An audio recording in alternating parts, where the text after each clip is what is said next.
Falamos de cine e de televisión, de esa paixón que a vostedes e a nosos que coitamos estas crónicas cínicas nos quita parte da vida ás veces, polo menos tempo para ver unha peliculiña, sempre hai que buscar, para buscar eses mundos que nos axudan a desconectar un poquinho da realidade, sin esquecer que hai que vivir a vida de verdade, pero tamén axuda pois ter a paixón que nos caracterizan estas crónicas cínicas con Fernando San Pedro. Que tal, Fernando? Moi bons días. Moi bons días. Home, a ver, non nos quita vida, nos dá vida. Nos dá vida, a min polo menos, a min polo menos. Sí, home, sí. A veces cha dá mellor, outras veces cha dá peor. Sí, sí, claro. Outras veces, unhas veces che inquieta, outras te fai reír, outras te fai chorar. Sempre te emociona. Claro, sempre te provoca unha serie de diferentes sensacións, a veces incluso dentro da mesma película. Sí, compensa máis que o fútbol, Sí, neso estou convencido. E mira que me gusta tamén o fútbol, pero... No, pero asegúroche, polo menos a min, síntame mellor, sénteme moitísimo mellor escoitar música ou ver cine ou televisión, aínda que sexan propostas malas, que seguir ao equipo dos meus amores, sí, que todo o mundo sabe cal é, e non falo do Barça, todo o contrario. No. Séntame moito mellor. Non me amarga a fin de semana ver unha película que sexa mala. Me amarga ver como perdo despois, por exemplo. Ou empata. Ou empatan. Moi ben. Bueno. De que falamos esta semana? Temos cine, temos televisión, que temos... Poderíamos facer aí un batiburrillo random, non? Con cousiñas que se veron aí.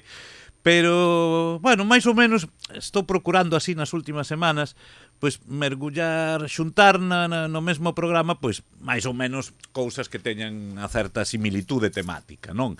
O sea, mesturar pero sin mesturar. Claro. Mesturar con cabeza. Con cabeza. Deliberadamente. Hoxe, por exemplo, pois mira, é coincidencia, pero coincide que vin dúas series, unha española e outra americana, nas que, bueno, son as horas que son, pero é que hai que falar deso. Que son moitas horas.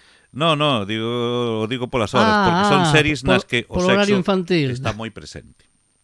Pero están todos os nenos no colexo agora. Tamén ten razón. Bueno, pois entonces... E agora nos escoita xente un poquinho máis maior, que ao mellor, xa nestas edades nas que estou eu, a mí me falas deso e ainda me alegras un pouco a vida, Bueno, pois ben. Con todo o respeto digo, Exacto. Imos facelo co mismo bon gusto do que fan gala estas dúas series das que estou falando. Imos empezar... Bueno, a verdade é que dá igual, porque mostran... Imos empezar pola norteamericana. A norteamericana son dúas series, ademais, de recente estrea destas dúas, tres últimas semanas. Temos que poñerlo dos rombos, como se poñía antes. Bueno, igual sí, Sí? Igual sí. Para os ointes menos veteranos, na época de Franco na televisión, na única televisión que existía en España, cando había algún contido máis que violento, sobre todo se era un poquinho comprometido en canto a erotismo, xa entón non había pornografía, nin había cousas explícitas. A vela había, pero... No, pero bueno... Pero non estaba ao alcance de calquera. No, e aparte, na cadena pública... Dillo os que iban a Andorra. Exactamente, pero na cadena pública, cada vez cando había... Perdón, é a Perpiñán. E a Perpiñán, é verdade. Había que ir fora para ver pois Emmanuel, que entón eran películas, fíxense vostedes o que era Emmanuel, as películas dos 70, a nivel erótico, é dicir, co que se ve hoxe nunha Telefilm do mediodía, se ve máis, non? Pero entón, para situar a xente máis nova, cando había unha película, unha serie na que podía haber contido explícito ou verbal que falara un pouquiño de sexualidade, temática e contenido, que se decía. Sí, de sexualidade ou de erotismo, aparecían os dous rombos. Ou un rombo se era para maiores de 14, 15, sí, ou dous rombos para entón os menores de 21, que era entonces cando estaba a maioría de idade, nos 21, é dicir, tes este tipo de contidos supuestamente eróxenos ou eróticos. Sin embargo, no cine era para maiores de 18. Sí, nada máis. E a televisión para 21. No, pero no cine a principio era para maiores, non decía nin 18, para maiores. 18, ti crees que era para maiores de 18? Eu creo que sí, que pues a maioría de idade era para nos 21. Recordo ver os cartéis de exclusivamente para maiores de 18 años, clasificada S. Sí, pois supónse, porque a maioría de idade era nos 21 ata que chegou a transición e no ano 78, 79 se baixou os 18. Eu aí xa non me acordo. No, pois pode ser que ao mellor a nivel digamos moral, a clasificación moral das películas fora nos 18 igual, no? Pero a maioría de idade política ou legal, administrativa, era nos 21. Bueno, para que se sitúen os xoves, o dos rombos era cando había un rombo máis ou menos 14, 15, e cando había dous rombos que o contido nas casas non podían estar os pequenos, os menores de 18 anos. Bueno, estas series son de dous rombos? Sí, tanto a americana máis por temática e a española por contenido e por temática. De feito, na serie española, logo digo calé, xa aparece antes de cada dos, son 8 episodios de media horiña, o que me gustan a min as series de media hora, que maravilla. Pois xa sale un aviso antes de cada episodio de que si vostede pois é susceptible ou se ofende por contén escenas de desnudos explícitamente sexuais, pois que non a vexa. Sí, ben decir eso, bueno, xa avisan, e logo é a súa decisión. E aparte deben facelo, está ben. No, a española ademais é unha serie atrevida, pero logo a comentamos. Vou empezar primeiro pola norteamericana, é máis sutil, pero tamén é máis, digamos que a española é máis social, de temática social, e a americana é máis de relacións humanas, non? Porque a serie DTF San Luis, DTF St. Louis, nos conta unha relación a 3 bandas, un trío, dos de toda a vida, entre un matrimonio e o mellor amigo de él. Vale, dito así, pois, bueno... E despois deixa de serlo, non? Non, hai que ver a serie. Un trío, ademais, un terceto protagonista de nivel, non? Jason Bateman, recén salido de Ozark, sigue tendo a mesma cara que en Ozark. Non pasa o tempo por el, non sei como fai. Nin o tempo ni vai aprendendo, porque sigue tendo a mesma cara que en Ozark. Exactamente igual, que parece que o mundo nunca vai con el. Bueno, tampouco David Harbour muda moito a cara, a expresión, que tampouco ten moita expresión, pero bueno, pero David Harbour, a ver, o coñecemos sobre todo os fans de Stranger Things, o policía na serie Stranger Things. Eu só vin as 2 primeiras tempadas, aí a deixei. Eu quedeime tamén, sí. Xa non volvín ver máis. Pero sale Richard Jenkins en esta serie, me parece un actorazo, un característico, un actorazo tremendo. Un característico de toda a vida, xa moi maior, tes que creerte que un señor de 70 e moitos anos siga sendo policía activo, porque é inspector. Pero bueno, vale. Lle dá a réplica, pois a actriz que lle dá a réplica, que fai de policía, ademais, xa para que pois un anciano, un inspector a punto de xubilarse, é unha muller negra, pero ademais socialmente e sexualmente moi activa, ¿no? Vale, pero esos son os policías que investigan o caso, porque tamén hai un caso. Bueno, DTF, aquí, nun alarde do traductor, o Banter... Sí, porque DTF é unha... DTF San Luis, o título da serie, fai referencia a unha aplicación ficticia de citas, tipo Tinder, para entendernos. O que pasa é que non lle poden poñer Tinder, pero ven sendo algo similar, circunscrito á área de San Luis, que é onde se desenrola a serie, na cidade de San Luis, Missouri. Vale. Aquí o traducen como DTF, St. Louis, o nome da app é donde todos follan. É que non ten sentido. De verdad? Sí, o traducen así. Lle poñen... A ver, algún día habría que... A ver, digo, estou un poquinho indignado, polo menos un poquinho máis de sutileza e de inteligencia, non? Xa, pero... En fin, eu xa non... Es que tratan ao público como se fóramos tontos. Sí. Decir, como no, é que eso é un chascarrillo, porque realmente... Claro. Eu busquei a ver si esas siglas DTF tiñan algún significado en inglés. Non o teñen. E na serie non o mencionan tampouco. Simplemente se chama DTF San Luis. Sí. Bueno, pues... Como lle podían poñer ABC. É posible que sexa unha referencia privada entre o creador da serie, o showrunner, bueno, os responsables principais. Porque, por exemplo, ten máis guiños deses. Hai unha... Bueno, o sitio, das localizacións centrais da película onde ocorre algo moi importante que ten trascendencia na trama é nas piscinas, complexo de piscinas, Kevin Klein. Claro, pero por qué? Ten a súa lógica. Entón, pois, fillo predilecto da cidade. Kevin Klein, como sabe, un actor, unha estrela. Sí. Sobre todo os 80, ¿no? Pero unha estrela absoluta. Para min, polo menos. A día de hoxe, un señor actor, un dos tipos máis simpáticos tamén, que se pudo ver nunha pantalla nos últimos 40 anos. Dende Silverado. E con máis gracia... Claro, dende Reencuentro, Silverado, pues gracias, o coñecimos, pues gracias a Lawrence Kasdan. Non sei, sí, señor. E Reencontro. Claro.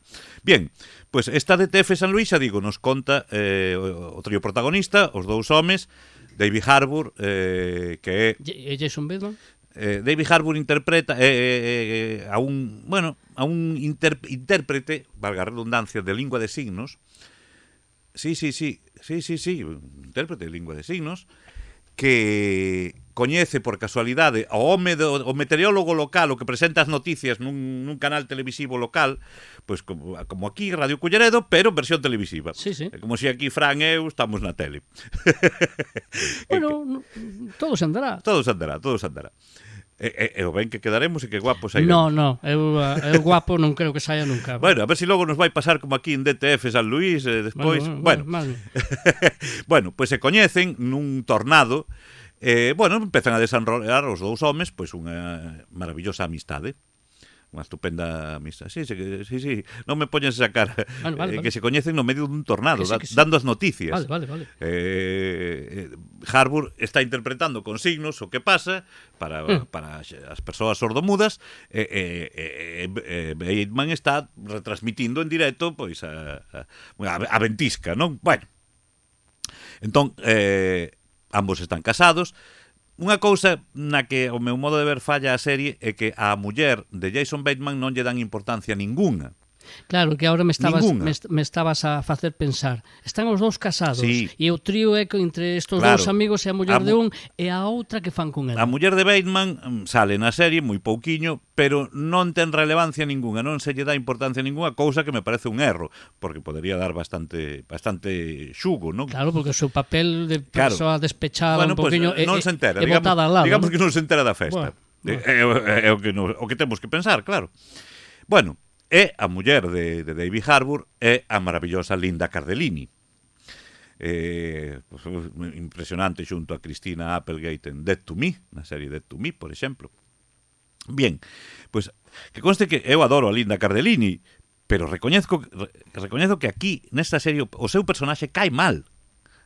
Bueno, ela cae mal. A nivel interpretativo, un papel de villano ou de villana... Non é unha villana, non hai villanos na historia. Pero un papel desagradable. Sempre é bo para un actor ou unha actriz. Sí, claro que sí. Porque obriga precisamente a facelo ben e que a xente, ainda que non lle guste o personaxe, porque non lle vai gustar, eu penso que é máis difícil, é un reto. Interpreta unha esposa bastante borde, ademais, que, pois, debido a un pequeno accidente, co seu fillo e a vez hijastro, non fillo, hijastro de Harbour, o seu marido, vale? Pois el, digamos que a David Harbour pois lle queda unha curvatura no pene que lle impide... Que me dices? Sí. Que lle impide pois desenrolar as súas tarefas de marido correctamente.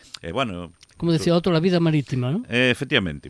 Sufredores, esas cousas. Bueno, pois se desenrola un triángulo amoroso que acaba nun crimen, ou non. E non vamos a decir máis? Non vamos a decir máis. Acaba cunha morte, unha. Que non quero desvelar nada máis. Non, e non o fagas. E a serie si fai gala en xeral dun excelente bo gusto, é unha serie entretida, aínda que son 7 episodios. É dicir, que fala de todo isto, pero con elegancia e sutilmente, non? Sí. Sobre todo con cunha ternura, cun cariño hacia os personaxes, non? Que xustificando cada cousa que fan. Pode ser correcta ou non, depende do cristal con que se mire. Pero sempre xustificando, e cada un se explica. É unha serie que fala de sentimentos, ao fin e ao cabo, non? Bueno, xa digo, son 7 episodios que si chegan a ser 4 ou unha película, Tampouco pasaba nada. Non aburre, pero, bueno, un pouquiño máis de compresión nunca ven mal. Pero son 7 episodios de media hora, entón. No, son 7 episodios de 45-50. Ah, bueno, o sea que máis longo, vale. E, home, pois, o terceiro protagonista, en líneas xerais, quitando, pois, a ver, que Bateman a mí, se non o coñezo, é a primeira vez que o vexo, pois, vou decir, pois é un bo actor. Pero se xa o vin facendo o mismo en Ozark, sin ir máis longe, entón non. Cámbiame de registro. Cardellini sí, pois mira, desde a Belva de Scooby-Doo ata Dead to Me, ou agora... Que vai cambiando de registro. Claro, agora esta esposa borde é interesada, é moi interesada no carto que interpreta aquí.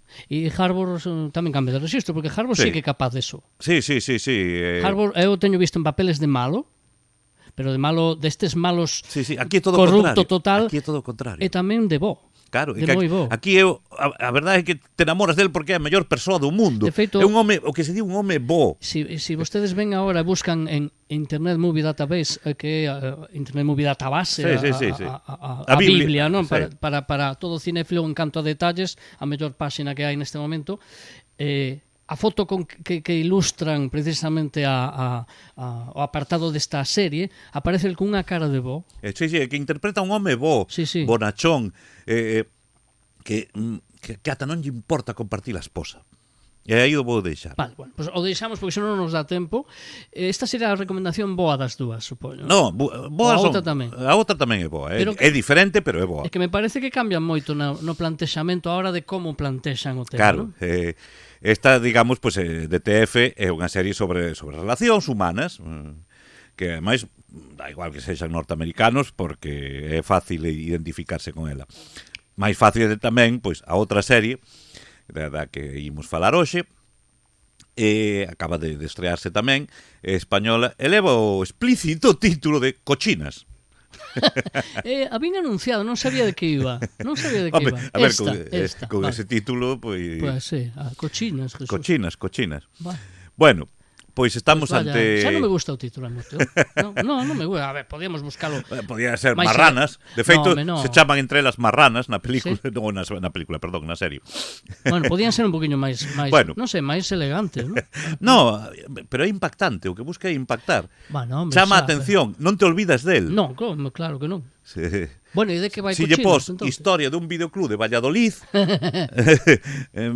ou as locas do videoclube, pois non. Bueno, ya me estás dicindo un pouco do que vai, non? A ver, estamos en Valladolid a finais dos anos 90, bueno, no 97 máis ou menos, situémonos cando Titanic se publicou en vídeo.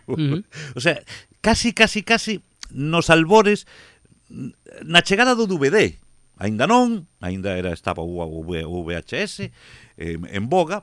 E, bueno, pois, desenrolada, xa digo, na cidade de Valladolid, un videoclub de barrio, pois como moitos, que houbo rexentado por un matrimonio, bueno, él principalmente, pero él sufre un accidente de coche, que entra en coma, e a súa muller ten que facerse cargo do videoclub. Vale.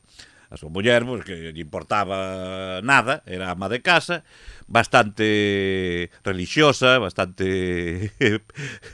beata, bueno, como se suele decir, beata, ¿no? Exacto. E, bueno, pois ten que facerse cargo dese videoclub que descubre que está cheo de deudas por todas partes, sobre todo, dende que lle abriron enfrente unha franquicia de competencia, o blockbuster de turno, sí, que aquí se chama Videomaster. Bueno. Pero que pasa? Igual que os blockbuster que houbo, xa se pode falar abertamente porque xa non existe. Sí, no, é igual. Ainda que existira, vamos. Estamos a comentarlo un pouco a nivel para que nos situemos todos. Os blockbuster tiñan unha diferencia con respecto aos videoclubs de barrio. A ventaxa que tiñan os videoclubs de barrio con respecto ao blockbuster é que o blockbuster non tiña cine porno, non tiña películas porno. Entón, a maneira que se lles ocurre a esta muller e a súa empleada e o seu becario de competir, ¿no? de intentar levantar o videoclub é centrarse no porno. pero todo de tapadillo, porque claro, están no barrio, o chismorreo, o cotilleo. Pero que pasa? As mulleres do barrio, a charcuteira, a da perfumería, todas, de diferentes estratos sociales e profesións, descubren aí un filón. E, digamos que, coñecen un novo despertar sexual, porque a maioría pois, xa reprimidas e cos seus maridos, non? Bueno, estamos tamén nunha época na que xa estamos en España na democracia. Sí, no, ao final estamos no 97. E digamos na democracia, e aparte a nivel tamén un pouco intelectual e cultural, aínda estamos despertando un pouco. Sí. Xa con unos anos de apertura, pero mellor non tanto. Claro, sobre todo pois a ese nivel de barrio, non? E non había a apertura que hai hoxe con redes sociais e internet, que realmente comezan nos 2000. Moito antes deso. Bueno, moito antes non, pero uns anos antes. Sí. E entón, pois, a partir de aí, de así como de tapadillo, aínda que empeza a ser Vox Populi, pois, ese videoclub, e esa muller que ata ese momento era habitual da igrexa todas as semanas, pois ten que ganarse a vida, e bueno, todo contado pois con moita ternura, a verdade, non? En tono de comedia, supoño, non? Sí, é bastante comedia, pero tamén ten os seus momentos de reflexión e incluso de melodrama, non? A serie, además, é unha serie, bueno, prácticamente todo a dirección e guións está feito por mulleres, pero tampouco non fan gala dun feminismo recalcitrante ni nada de eso, sí simplemente reivindicando. Pero sabes que me dá que tamén cando fai unha muller, sí, é certo, hai que decilo, hai outra sensibilidade diferente, outra maneira de contalo, non? E se falan delas, pois moito máis. Para unha serie destas características lle ven como anelo ao dedo. E bueno, pois logo apoiada nun reparto glorioso, no que non sorprende que Malena Alterio, que é a protagonista, pois arrase con todo, como é habitual nela, non? O gran descubrimento é a pequena actriz Celia Morán. Digo pequena porque, aínda que non o pareza, é nana. Hai que... Non mires pa mí, A ver, reivindicamos os detalles media tirando abaixo. Bueno, pero esta muller sí... A ver se convoca o sindicato. No, pero é unha serie moi atrevida porque incluso se atreve, bueno, fixeron un casting para que aparecera xente desnuda, xóvenes, mediana edad, maiores... E quen estaba no xurado? Marta Fliga, do programa este que votan en Kiss. Hai un programa no que elixe unha persoa, concursa, non me acordo como se chama ahora, e elixe a xente co que quere, como se fora First Dates, pero ten varias opcións de xente que aparece desnuda. Primeiro lle enfocan os pés, as rodillas, despois a parte baixa, o pubis. Sí, pois van elixindo así ata que a final a xente aparece desnuda e despois a persoa que elixe se desnuda tamén. Nunca viche? Non, nunca vi, non. Sí. No, pero ahora van en aberto, ata hai pouco eran e me parece que eran Kiss. É normal que non o vira. Presentando Marta Flick, que me parece unha petarda de moito cuidado. Bueno, ela parece vestida, claro. No, claro, sí, non vai a ser. Bueno, no, pero me fixo gracia. Eu vi unha vez, o que agora botaron en aberto, dixe, pero como poden facer un programa así? Pois se fan, señores. Sí, ten que haber de todo na viña do señor. Por certo, este Cochinas, falamos do... E perdona que te faga, pero me parece que ven a colación. Criticamos o titulador español. No. En inglés, os americanos le chaman naughty business, é dicir, negocios guarros. Esa vai ser o título que ten... En Internet Movie Database le chaman Naughty Business. Bueno, claro, porque están... É dicir, negocios cochinos, ¿no? Sí. Bueno, negocios sucios, sí. A ver, eso soa máis ben a película da mafia, non? Pero Naughty máis ben Naughty es travieso, non? Naughty, sí, guarrete, sí. Negocios guarros. Guarretes. Sí. Sí, se podría traducir así. Pero, bueno, sigue sonando máis a mafia, pero bueno. Sí. Bueno, pois xa para finalizar, pois estaba falando de Celia Morán, pero decía que é unha serie atrevida porque, bueno, xa digo, aparecen desnudos, pero con bo gusto sempre, pois, sobre todo na imaginación de Malena Alterio. Cada episodio empeza ademais cunha parodia dunha película porno, pois coñecida. Sí, a Pene 13, no, a Pelo 13, perdón. A pelo 13. A Pelo 13, la princesa, ¿cómo era? La princesa encendida, algo así. Bueno. Bueno. O que subtitula aí ten máis inteligencia Sí, que o sí. xeno. Pois, digo que moi atrevido máis a diferentes tipos de persoas, tanto desnudos, integrales, pero, pois, dende unha muller que unha actriz, non sei o nome, que ten 120 que pesa 120 kilos, porque o día ela na serie, o sea que, olliño, ata esta actriz que non sei como se chama, salía en Vis a Vis tamén, que ten síndrome de Down. Non veía vis a vis. Non, en máis series tamén. Bueno, sale esa persoa tamén. Sí, esa actriz que xa fixo máis cousas, pois tamén, o sea, todo tipo de persoas, non dispostas a desnudarse para esa serie, o fixeron, e polas rúas, ademais. Bueno, é unha serie moi atrevida, pero feita con moita ternura e moi bo gusto, e sobre todo, pois divertida e entretida, que é do que se trata. E a actriz é Juliana García. Agora que dixo o nome, sí. Sí, se era de Vis a Vis, que saiba, creo que Juliana García, No, espera, estou mirando eu, sí, pode ser, eu creo que sí. Saían en máis series, tamén. Eso, unha actriz. Yo creo que es esa, Unha actriz noviña con síndrome, que ten síndrome de Down. Bueno. De feito, facía de mala noutra serie, de mala malosa, ademais moi cizañenta, pero non me acordo cal era. Unha serie que tamén comentáramos aquí e me gustara, pero ves, esto de falar de memoria según o que vai surxindo é o que ten a veces. Sí, yo creo que suena a García, Pois aí queda.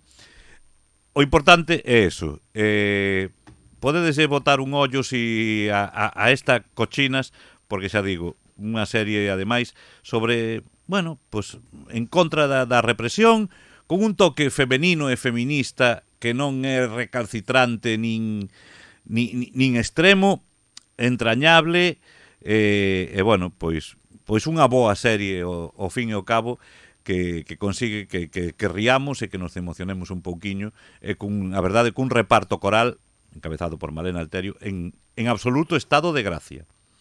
Bueno, pues, da primeira á última. Pois dúas boas recomendacións entón esta semana, sí. que merecen polo menos a pena e botarnos unhas risas e tamén o mellor reflexionar un pouco. É un pouco sexy e picantonas. E ver tamén a David Harbour facendo de bo, que tampouco está mal.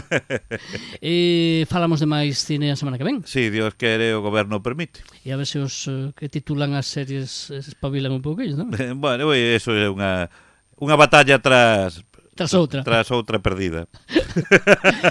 Fernando San Pedro, grazas. Unha aperta.